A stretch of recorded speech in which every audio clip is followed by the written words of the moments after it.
An Oklahoma Republican is making waves in Congress by arguing the GOP should take President Barack Obama's deal to avoid raising taxes for all Americans. Representative Tom Cole from Moore says it's better to make sure tax cuts for 98% of Americans are extended rather than risk an increase across the board. President Obama wants rates to go up on individuals with income exceeding $200,000 and family incomes over $250,000. Members of the GOP argue half of the Americans in the higher tax bracket are small business owners, and raising taxes on small business owners could hurt economic growth. Here to discuss this is the Oklahoman's Chris Casteel, joining us now from Washington, D.C. Chris, good to see you. Thank you for your time. All right, Dave. Good to be with you. You spoke with Representative Tom Cole this afternoon. What was he saying?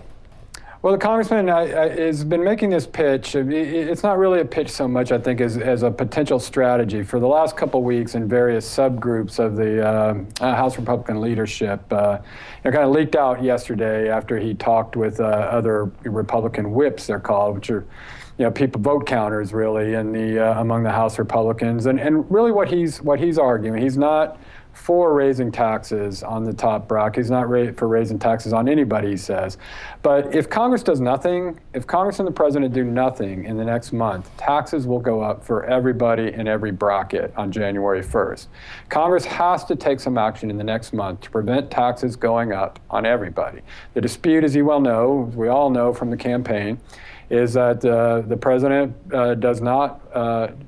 doesn't want to raise taxes on the middle class, but he does want the rates to go up for the top brackets. So there's kind of the standoff right there between Republicans and Democrats, is those very top brackets, the wealthiest Americans. The common ground is on the middle class. What Tom Cole is saying is, okay, let's not let 98% of the taxpayers worry about this for the next month. We've got that common ground. Let's just get that over with. And, pass a bill now that says, these rates are going to be permanent, the ones that have been in effect since early in President George W. Bush's campaign. These are permanent. Let's fight later about the tax rates on the very wealthy. And Chris, Cole's comments have been met with opposition from some of his staunchest allies, including U.S. House Speaker John Boehner.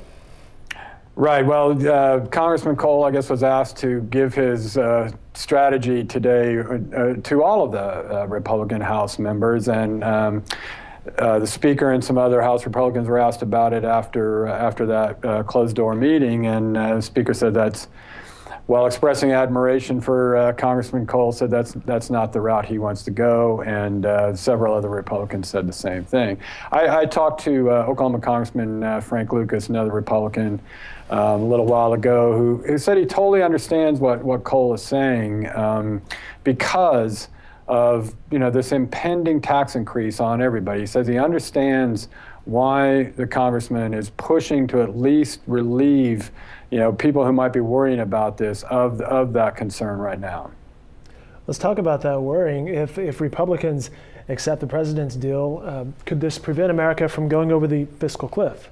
Well, it would prevent a big part. And the fiscal cliff is both the automatic tax hikes that would go into effect without action, and the spending cuts that will go into effect if Congress doesn't take some action. So it's definitely a huge component of that. It's 98% of taxpayers. I believe the White House had a report that came out on Monday, and I believe what they said was the average increase for the middle class would be like $2,000 in higher taxes. So it definitely addresses that part. Everybody's paychecks would be a lot lighter on January 1st if they don't resolve this, that part of it. That's a noticeable difference. So Chris, I'll leave you with this question. Who has the leverage in this standoff right now, and what does Congressman Cole say about that? Yeah, that's definitely part of the debate, Dave. And this gets into the political strategy part of it. Is who has leverage in this? There's concern among some Republicans, including Tom Cole, that Democrats are willing to let all of the tax cuts expire. And this is what they say, that there are Democrats who want the revenue that would come from that, and it's many billions of dollars in revenue that would come from the expiration of all these tax cuts, and they would want the spending cuts, which, as they're now structured, would fall kind of disproportionately on defense.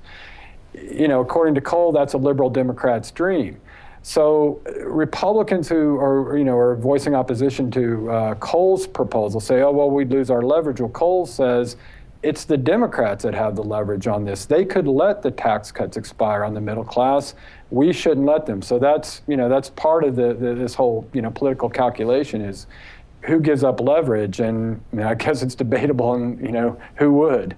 The story continues, and Chris Casteel's on top of the story. Chris, thanks so much for your time today.